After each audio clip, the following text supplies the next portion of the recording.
Hi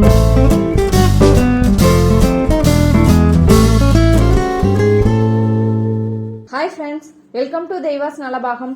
இன்னைக்கு தெய்வாஸ் நலபாகத்தில் மோர் குழம்பு எப்படி வைக்கிறதுன்னு பார்க்கலாங்க. இதில் நம்ம காய் எதுவும் சேர்க்காம ரொம்ப சிம்பிளான மோர் குழம்பு எப்படி செய்யறதுன்னு பார்க்கலாங்க. இந்த மோர் குழம்பு ரொம்பவே டேஸ்டியாக இருக்குங்க. வாங்க எப்படி செய்யறதுன்னு பார்க்கலாம். மோர் குழம்பு பண்ணுறதுக்கு நான் 1 கப் அளவுக்கு நல்ல கெட்டியான தயிர் எடுத்திருக்கேன். மோர் குழம்புக்கு தயிர் எப்பவுமே அதிகம் புளிக்கக்கூடாது. இதை நல்லா கடைஞ்சி மோர் மத்தில் எடுத்துக்கலாம். அப்படி இல்லைன்னா மிக்சியில் விட்டு நல்லா 2 சுற்றி எடுத்துக்கலாம். மிக்சியில் விட்டு செஞ்சோம்னா ரொம்ப ஈஸியாக இருக்கும். எந்த திரியும் இல்லாமல் நல்லா பிளைனாக கடைஞ்சி வந்துடும். இப்போ இதை மிக்சியில் சேர்த்துட்டு இது நல்லா ஒரு 2 பல்ஸ் மட்டும் விட்டிங்கன்னா போதும், நல்லா அரைஞ்சி வந்துடும். இந்த அளவுக்கு நல்லா அரைச்சி எடுத்துக்கோங்க. நல்லா அரைச்சாச்சு. இப்போ இது இருக்கட்டும். இப்போ மோர் குழம்புக்கு மசாலா அரைச்சிடலாம். நான் 1 டேபிள் ஸ்பூன் அளவுக்கு துவரம் பருப்பை நல்லா ஊற வச்சு எடுத்திருக்கேன். இந்த அளவுக்கு நல்லா ஊறி இருக்கு. இதே மிக்சி ஜாரில் சேர்த்துக்கலாம்.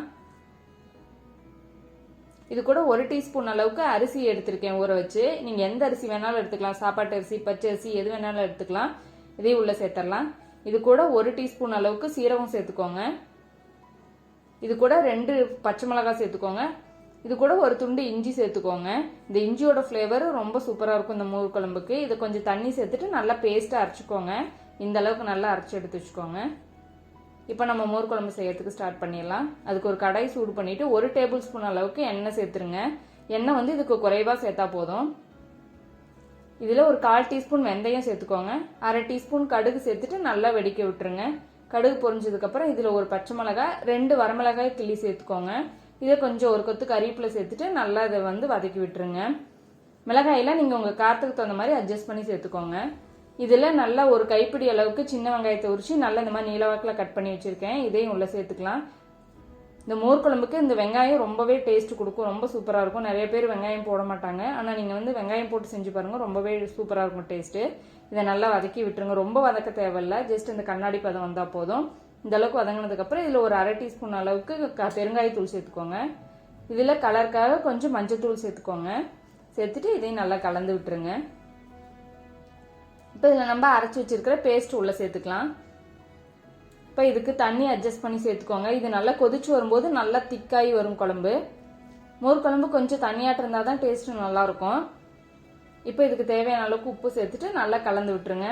இப்போ இது நல்லா கொதிச்சு வரட்டும். இந்த பச்சை வாசனை எல்லாமே போகணும். அந்த அளவுக்கு நல்லா கொதிச்சு வரட்டும். நல்லா கொதிச்சு வந்துருச்சு. இந்த அளவுக்கு நல்லா வந்ததுக்கப்புறம் குழம்பு பாருங்கள் நல்லா கொஞ்சம் திக்காகி வந்திருக்கு. அதுக்கு தகுந்த மாதிரி நீங்கள் தண்ணி அட்ஜஸ்ட் பண்ணி சேர்த்துக்கோங்க. இப்போ நல்லா கொதிச்சிருச்சு. இப்போ நம்ம ஸ்டவ் ஆஃப் பண்ணிவிட்டு நம்ம அடித்து வச்சுருக்கிற மோரை உள்ளே சேர்த்துடலாம்.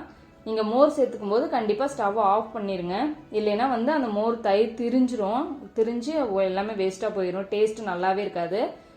அடுப்பை ஆஃப் பண்ணிவிட்டு உள்ளே சேர்த்துட்டு நல்லா கலந்து விட்டுருங்க.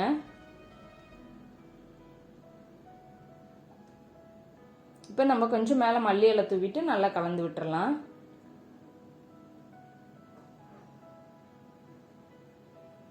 அவ்வளோதாங்க, நம்ம சூப்பரான மோர் குழம்பு ரெடி ஆயிடுச்சு. நல்லா இது சூடான சாதத்தில் சேர்த்து சாப்பிட்டா ரொம்பவே சூப்பராக இருக்கும். நீங்களும் ட்ரை பண்ணி பாருங்கள். உங்களுக்கு பிடிச்சிருந்துச்சுன்னா லைக் பண்ணுங்கள், ஷேர் பண்ணுங்கள். நம்ம தெய்வாஸ் நலபாகம் சேனலை சப்ஸ்கிரைப் பண்ணுங்கள்.